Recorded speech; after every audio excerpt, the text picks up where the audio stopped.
कहते हैं कि अपराधियों पर थप्पड़ चलेगा, ये भी हम कहीं पे सुनने को मिला है। तो अपराधियों पर थप्पड़ क्यों चलेगा? अपराधियों के लिए तो कानून बना हुआ है। हार के बौखलाहट से किसी पर अनाप शनाप का बयान कर रहे हैं, उसके साथ साथ में आप यूट्यूबरों को धमकी दे रहे हैं और ये बोल रहे हैं कि गुस्सा पी जाते हैं। तो अगर गुंडा कोई गलत है तो उसका आप कानूनी कार्रवाई होना चाहिए। ये उनका ओछी हरकत है।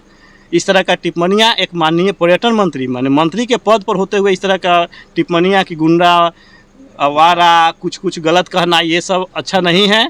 और 98 साहेबगंज विधानसभा क्षेत्र के वीआईपी नेता पंकज कुमार वर्मा इन दिनों पर्यटन मंत्री राजू सिंह के बयानों पर लगातार पलटवार कर रहे हैं और अपना प्रतिक्रिया भी दे रहे हैं। इसी बीच बुधवार की देर शाम क्षेत्र भ्रमण के दौरान मीडिया से कहा कि पर्यटन मंत्री कुछ यूट्यूबरों को धमकी दे रहे हैं और यह भी कहते हैं कि अपराधियों पर मेरा पहले से भी थप्पड़ चला है और आगे भी चलेगा। इस पर वीआईपी नेता पंकज कुमार वर्मा ने कहा कि फिर कानून किस लिए बना है कि ये थप्पड़ चलाएंगे। बीते दिन वीआईपी सुप्रीमो मुकेश सहनी से मिलकर पंकज वर्मा का क्या कुछ बात हुआ उसे भी बताएं, जिसे आप वीडियो में आगे सुन सकते हैं। देखिए खास रिपोर्ट। जी, अभी साहेबगंज नगर परिषद में बुद्धिजीवी वर्गों का बैठक था, उसमें हम अभी सभी लोगों से मिलकर आ रहे हैं। कुछ दिन पहले देखा गया था सोशल मीडिया पर कि पर्यटन मंत्री ने कहा कि कुछ यूट्यूबर है उन पर गुस्सा आती है, लेकिन गुस्सा को पीना पड़ता है, एक गुंडा को भी नेता बनाते हैं। देखिए, एक माननीय पर्यटन मंत्री के मुंह से तो ये शोभा नहीं देता है। जिस तरह से उन्होंने ये बयान दिया है, ये काफ़ी ही निंदनीय और शर्मनाक कहा जा सकता है। अगर कुछ यूट्यूबर को कहे हैं तो नाम नहीं ना बोले हैं, वो जो भी उनके खिलाफ अब ऐसे पोजीशन पर वो आ गए हुए हैं, उनका एक डर जो है हार का, क्षेत्र में जिस तरह से उन्होंने लोगों को तंग करने का काम किया है, इससे वो काफ़ी भयभीत डर गए हैं। अब इससे वो अनाप शनाप बकना शुरू कर दिए हैं। आप मीडिया बंधु है, लोकतंत्र के चौथे स्तंभ कहे जाते हैं, एक पर्यटन मंत्री और इतने माने ऊंचे पद पर ये माना जाता है, इस तरह से बयान दे रहे हैं गुंडा शब्द। हम आपके चैनल के माध्यम से उनसे ही पूछना चाहते हैं कि अपने समाज में किस तरह के संस्कार को आप आगे करना चाहते हैं। अगर कोई गुंडा आपके क्षेत्र में है तो फिर आप गुंडे राज का आप नेतृत्व कर रहे हैं, इसका मतलब है। तो आप जो है कि हार के बौखलाहट से किसी पर अनाप शनाप का बयान कर रहे हैं, उसके साथ साथ में आप यूट्यूबरों को धमकी दे रहे हैं और ये बोल रहे हैं कि गुस्सा पी जाते हैं। तो अगर गुंडा कोई गलत है तो उसका आप कानूनी कार्रवाई होना चाहिए, उसको जो है कि एक्शन लेना चाहिए। आप कहते हैं कि अपराधियों पर थप्पड़ चलेगा, ये भी हम कहीं पे सुनने को मिला है। तो अपराधियों पर थप्पड़ क्यों चलेगा? अपराधियों के लिए तो कानून बना हुआ है। अगर समाज में कुछ लोग गलत है तो उसके लिए तो कानून बना हुआ है। उन्होंने कहा है कि कुछ यूट्यूबर लोग बेमतलब का बात चलाते हैं।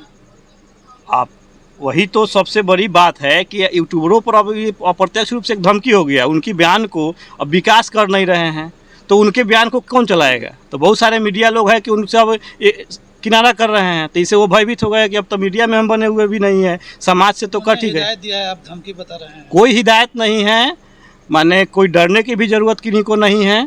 अगर ऐसा कुछ भी होगा तो हम लोग विपक्ष में मजबूती से सब लोगों के लिए रहेंगे। और आपके चैनल के माध्यम से ये बता दें कि ये उनका ओछी हरकत है। इस तरह का टिप्पणियाँ एक माननीय पर्यटन मंत्री माने मंत्री के पद पर होते हुए इस तरह का टिप्पणियाँ कि गुंडा आवारा कुछ गलत कहना, ये सब अच्छा नहीं है। और अब तो हमको बार बार आप लोग के मीडिया चैनल के माध्यम से कहते हैं कि उनके अब उस पढ़ाई पर शक है जो डॉक्टरेट का उपाधि लगाए हुए हैं। उन्होंने कहा है कि हमारे जो अच्छे काम है उसको भी दिखाए, गलत है उसको भी दिखाए। हाँ, ये आपने बहुत अच्छा सवाल किया है कि उन्होंने कहा तो है लेकिन फीडबैक अपना ही नहीं सोच पाते हैं कि हम क्या बोल रहे हैं। जीवेश मिश्रा जी को लीजिए, उनका एग्जाम्पल उन्हीं का मंत्री जीवेश मिश्रा है, जो एक पत्रकार उनके खामियां को जीवेश मिश्रा जी से सवाल पूछ दिया रोड के बारे में। वो सहनी समाज के थे, अति पिछड़ा का बेटा थे, कितना मार मारा गया है, सारा प्रत्यक्ष वीडियो मौजूद है। तो वहाँ पे वैसे पीटा गया तो क्या कर रही है सरकार? क्यों कार्रवाई क्यों नहीं उन पर? आप मीडिया बंधु से सवाल कीजिए कि जीवेश मिश्रा से सवाल करने पर तो इतना यूट्यूबरों को पिटाई हुई, तो आपका अगर हम खामियां दिखाएंगे तो आप क्या करेंगे? अगर आप हमारे हिमायती है तो फिर जीवेश मिश्रा पर कार्रवाई होनी चाहिए।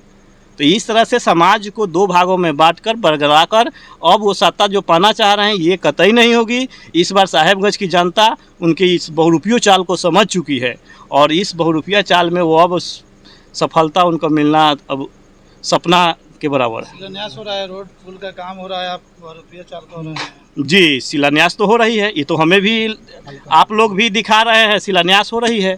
किंतु हम पूछना चाहेंगे कि 1 महीना पहले से पहले कभी शिलान्यास हुआ है क्या? पहले कभी शिलान्यास हुआ है? आप कहते हैं वो कि मीडिया में दिखाइए, तो मीडिया में तो दिखाइए, तो 2015 से पहले, 2015 में 2005 से 15 तक रहे हैं ना, उसमें कौन सा शिलान्यास हुआ? 10 साल काफ़ी लंबा समय होता है। 5 साल आपने विपक्ष में रहा, तो उस समय अगर काम नहीं हुआ रहता तो आप विपक्ष में विरोध करते, तो उस समय चुपचाप आप कोल्ड स्टोर पर, आवास पर अपना बैठे हुए थे। फिर 20 में सत्ता मिली तो आप 21 में कोई शिलान्यास हुआ हो, 22 में हुआ हो, 23 में हुआ हो। ये अभी नगर परिषद क्षेत्र है, यहाँ पे इस तरह का माहौल ये अस्पताल दयनीय स्थिति में है, प्रखंड लग रहा है कि अंग्रेजों के ज़माने का है, सारे रोड की स्थिति जर्जर है। तो ठीक है, शिलान्यास आप कर रहे हैं, आप तो चुनावी जुमला कर रहे हैं, आपको डर है हार का, तो आप ताबड़तोड़ शिलान्यास करें। हमको तो लगता है कि शिलान्यास के लिए ही आचार संहिता लुका हुआ है। हमें अब देखिए, हम दावा तो नहीं अभी कर सकते हैं, लेकिन हमको लगता है इन्हीं लोगों के दबाव में अभी निर्वाचन आयोग कोई कदम नहीं उठा रही है। तो चलिए, वो तो सिस्टम का हिस्सा है, किंतु आप कहना चाहेंगे कि अब ये शिलान्यास को भी जनता समझ चुकी है कि यह शिलान्यास दिखावा है, और अगर इस बार शिलान्यास पर जनता वोट दे देती है तो 20 साल बाद में वो काम होंगे।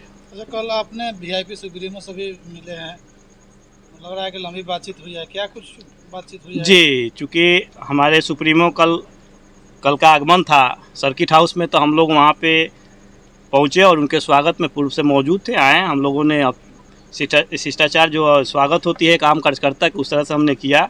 उसके बाद में जो हम लोग की बैठक की दौड़ चली, तो साहेबगंज की वर्तमान स्थितियों से उनको अवगत कराए कि साहेबगंज जो है किस तरह का माहौल है, क्या है, हम लोग की क्या दायित्व वहाँ बनती है, क्या आगे का दिशा निर्देश है, इसी सब पर चर्चा चली है।